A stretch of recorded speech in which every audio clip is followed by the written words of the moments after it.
पूर्णमिदं पूर्णात् पूर्णमुदच्यते पूर्णस्य पूर्णमादाय पूर्णमेवावशिष्यते। ओम शांति शांति शांति।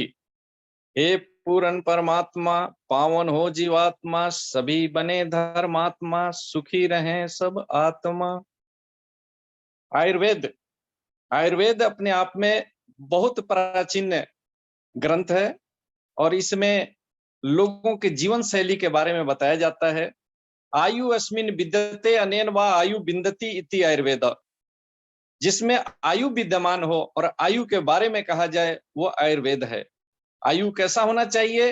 हिताहितम सुखम दुखम आयुस्तस्य हिताहितम मानम च तच्च यत्र उक्तम आयुर्वेद स उच्यते। 4 प्रकार की आयु बताई गई है।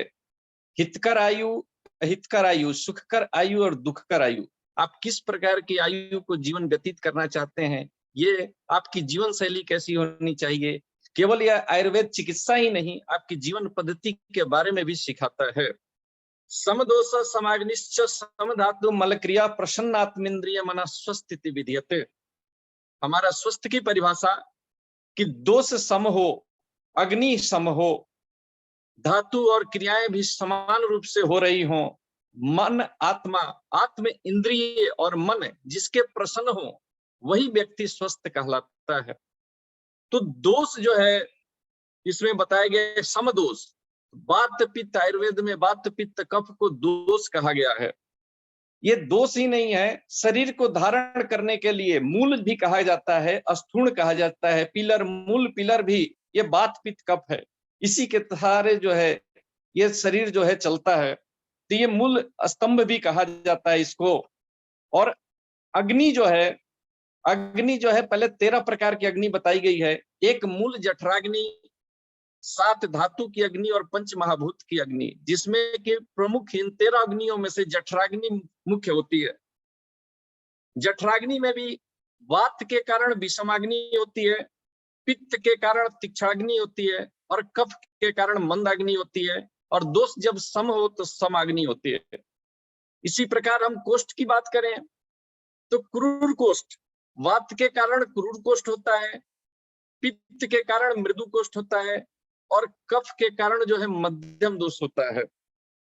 मृदु कोष्ठ किसको कहेंगे, इसकी पहचान के लिए है कि जिनको गुड़ से, ईख के रस से, गन्ने के रस से, दही के पानी से, गर्म दूध पीने से जिनका विरेचन हो जाए, मुनक्का से, दही खिलाने से, खिचड़ी खिलाने से, घी से, त्रिफला से, गर्म पानी पीने से भी जिसका विरेचन हो जाए, तो वैसा कोष्ठ जो होता है वो मृदु कोष्ठ होता है।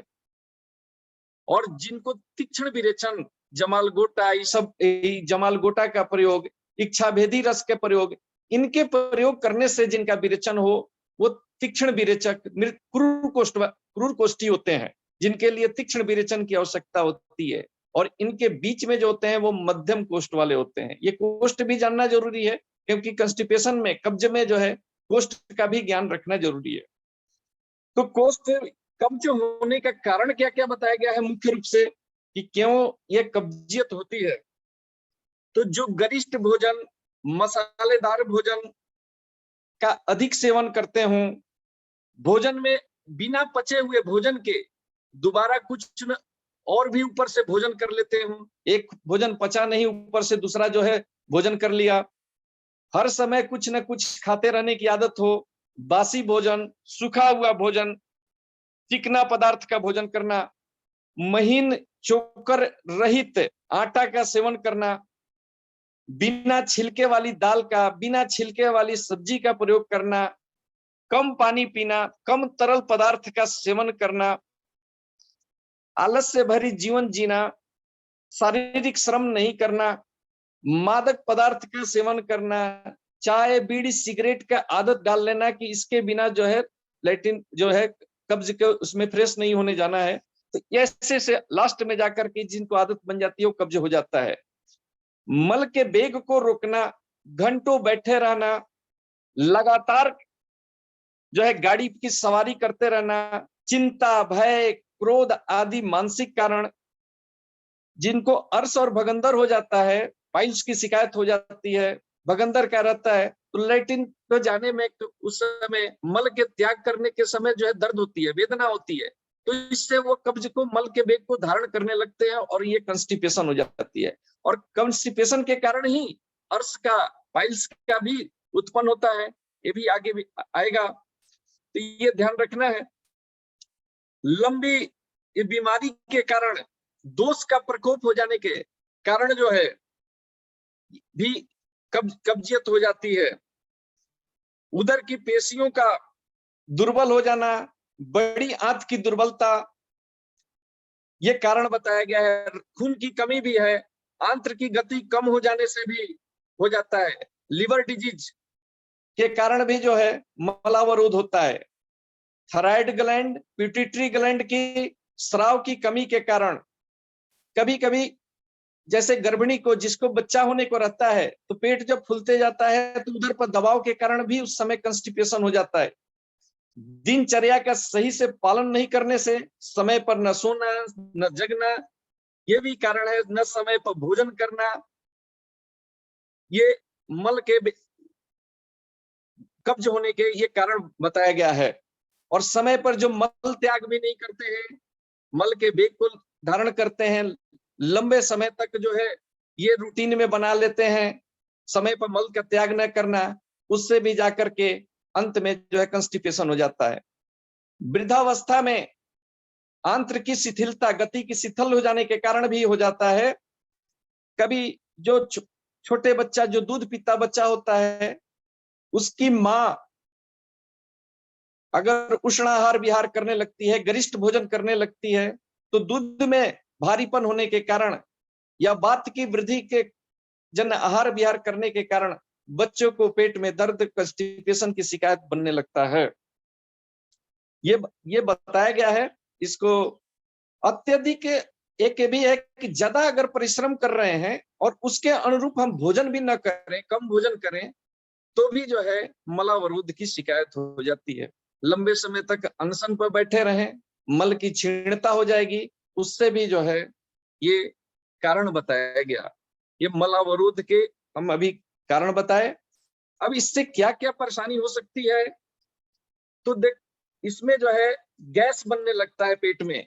अगर मल के अंदर रहेगा तो उससे गैस बनेगी, सिर में दर्द होने लगेगा, घबराहट होगी, एसिडिटी होगा, छाती में, गले में जलन होगी, खट्टी डकार आने लगेगी, पेट में अफारा हो जाएगा, चक्कर आना, मुंह से दुर्गंध का होना, मुंह में कड़वाहट, जी मिचलाना, पिंडलियों में ऐंठन, काम में मन नहीं लगना, मुहासा हो जाना, मुंह में छाले पड़ जाना, फुंसियां निकल जाना, एक जुकाम प्रतिशाय भी जो है सुश्रुत ने ऐसा वर्णन किया है कि मल के वेग को रोकने से, कब्ज होने से, मला के वेग को रोकने से प्रतिशाय एक लक्षण, जुकाम जिसको कहते हैं, वो भी हो जाता है। तो ये लक्षण जो है मुख्य रूप से है, ये बताया गया है। अब इसमें देखिए इसका इलाज हम क्या करेंगे, कैसे इससे छुटकारा पा सकते हैं। तो हम सबसे पहले जो है अपनी दिनचर्या में सैर करना, टहलना, नियमित रूप से ये सैर करें। सुबह उठ करके कुछ आसन, ये ध्यान रहे जिन्हें कब्ज की समस्या रहती है उनके लिए, या नॉर्मल रूप में भी हम रूटीन में भी आसन प्राणायाम इसका नियमित रूप से करते रहें। तो सुबह गर्म पानी पी करके, थोड़ा सा नमक युक्त गर्म पानी पी करके ताड़ासन, त्रिकोण आसन और कटी चक्र आसन और एक पवन मुक्त आसन, इसको ध्यान रखें। इसको करने से कब्ज जो है दूर होता है, आपको लैट्रिन फ्रेश हो जाती है, मल के त्याग हो जाता है। ये 4 आसन आपको बताए, इसमें उससे पहले गर्म पानी में नमक डाल के पीना है। ताड़ासन सभी जानते हैं, हाथ को ऊपर उठा करके शरीर को पूरा स्ट्रेट खींच देना है। त्रिकोणासन, तिरछा मुड़ना है नीचे की तरफ, पैर को अपोजिट साइड के पैर को छूने का है। और कटी चक्र आसन में दोनों हाथ को सामने ले जा करके, पैर को जमीन पर सीधा खड़ा होकर के रखते हुए, अपने हाथ को, दोनों हाथ को एक साइड में पीछे घूमते हुए कमर को चालन करने की होती है। तो इससे जो है थोड़ा देर कुछ देर करने से मल का वेग बन जाता है और फ्रेश हो जाते हैं। इसको ध्यान रखना है। हरड़ का प्रयोग जो है, हरड़ के बारे में कहा गया है, हरित की मनुष्याणाम मातेव इत हितकारिणी, हरित की मनुष्यों के लिए माता के समान हितकारी बताई गई है। कदाचित कुप्यते माता न उदरस्थ हरित की, हरित की जो है मनुष्यों की माता के समान हितकारी है। कभी माता क्रोध भी कर सकती है, लेकिन उदर में पड़ा हुआ हरित की कभी कुपित नहीं होती है। चर्विता वर्धते अग्नि, पेशिता मल शोधनी, स्विन्ना संग्राहिणी, भ्रिष्टा पथ्या भ्रिष्टा प्रोक्ता त्रिदोषनुत। ये हरड़ जो है अगर चबा कर खाएंगे तो ये अग्नि को बढ़ाने का काम करती है।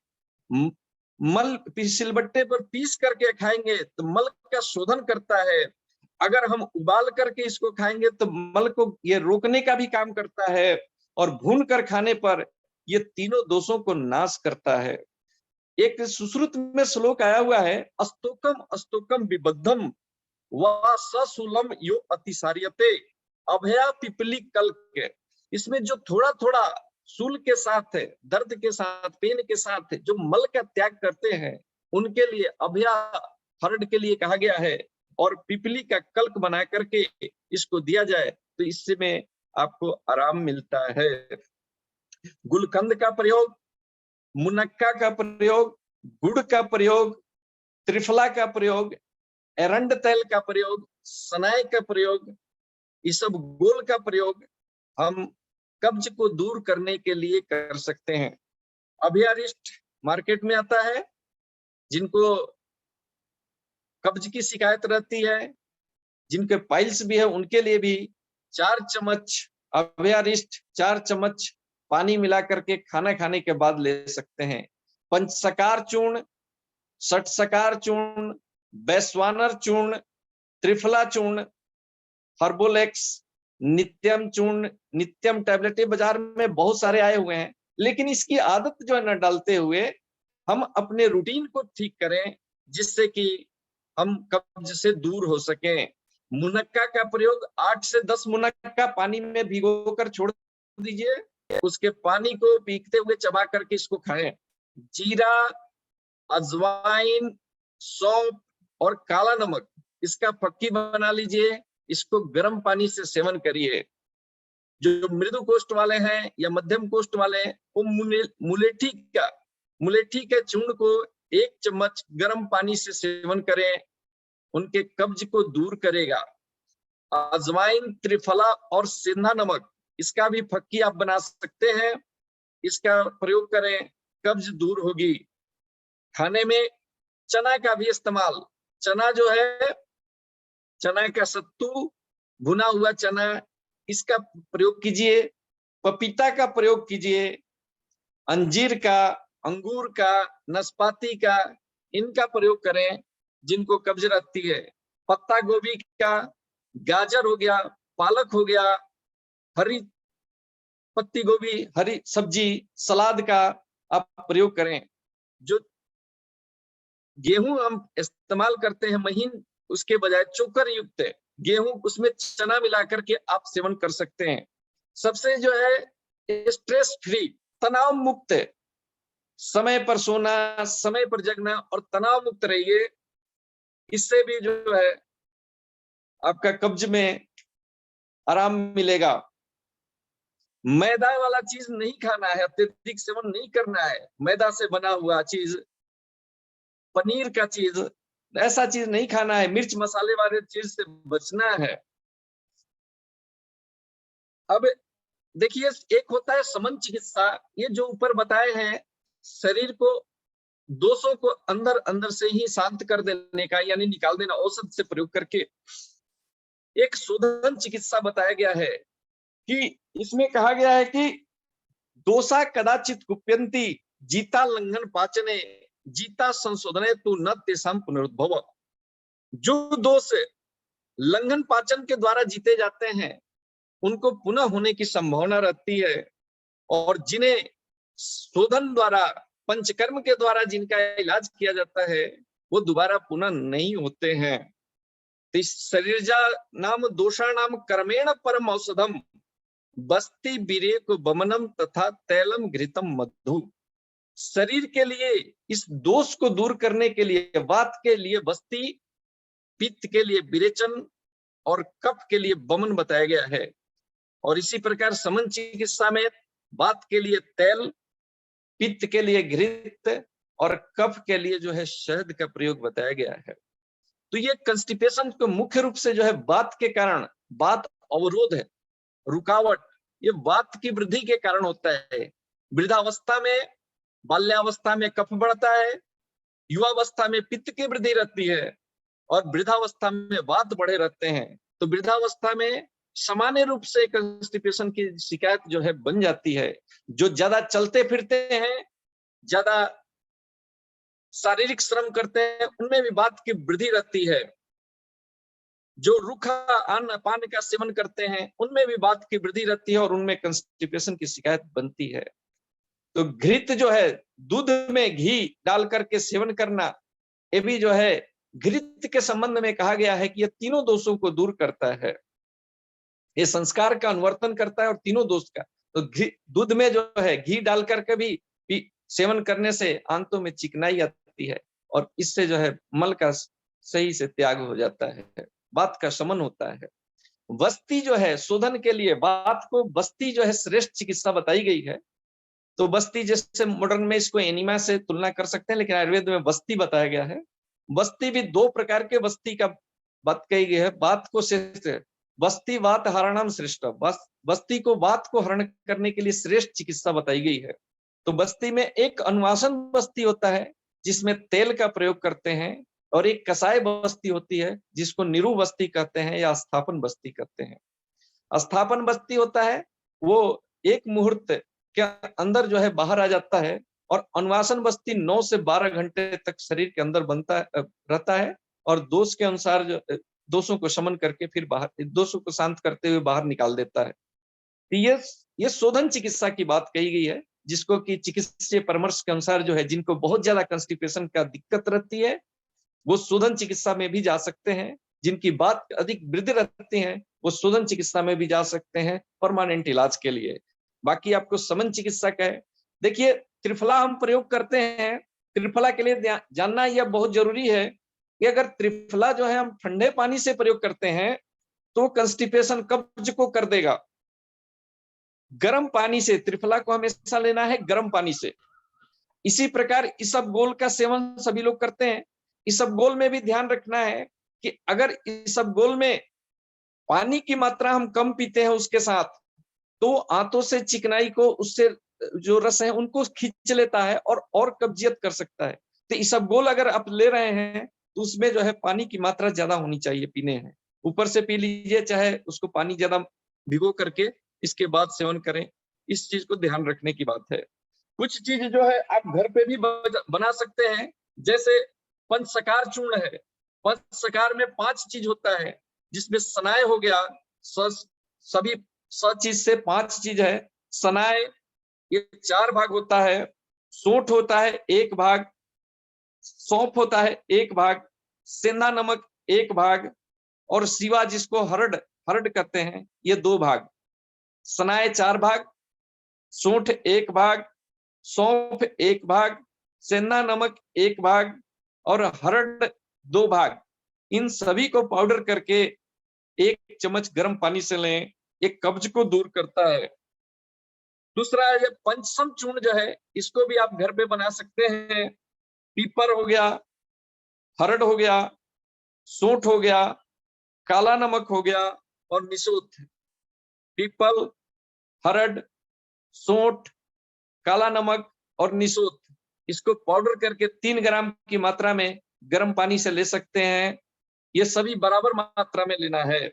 जिनको गैस की ज्यादा समस्या रहती है, गैस ज्यादा बनता है, वो शिवाछार पाचन चूर्ण, इसमें सज्जी छार 1 पार्ट, हरड रहता है और हिंगवाष्टक का 1 पार्ट रहता है। ये शिवाछार बनता है। ये गैस को, इसमें सज्जी छार होने से गैस को एब्जॉर्ब करता है। तो इसको खाना खाने के बाद 1 चम्मच जो है गुनगुना पानी से आप सेवन कर सकते हैं। सौंफ का प्रयोग आप कर सकते हैं। अजवाइन का प्रयोग करिए, सौंफ अजवाइन का काढ़ा बना करके भी प्रयोग कर सकते हैं। ये मल का शोधन करने के लिए काम करता है। शिवाचार, जिनको गैस, हिमालय का गैसेक्स टैबलेट और लिप 52 इनका प्रयोग करिए, जिनको ज्यादा गैस बनता है उनके लिए अच्छा है। लीवर की जिनको दिक्कत है, फैटी लीवर है, आरोग्यवर्धनी बट्टी, आरोग्यवर्धनी बट्टी में कुटकी होता है, कुटकी आधा पार्ट होता है, ये मल को भेदन करने का, चिपके हुए आंतों में चिपके हुए कुटकी मल का भेदन करता है। तो कुटकी का प्रयोग अगर विरेचन के रूप में लेना है तो 3 से 4 गोलियां रात में गर्म पानी से लीजिए। और जिनको फैटी लीवर है 2-2 गोली इसको 2 बार आप ले सकते हैं। इससे कब्जियत है दूर होगी। सभी के साथ निष्कर्ष रूप में तनाव मुक्त होकर के अपनी नियमित दिनचर्या समय अनुसार करते हुए आप पालन करें, स्वस्थ रहें। धन्यवाद। बहुत बहुत धन्यवाद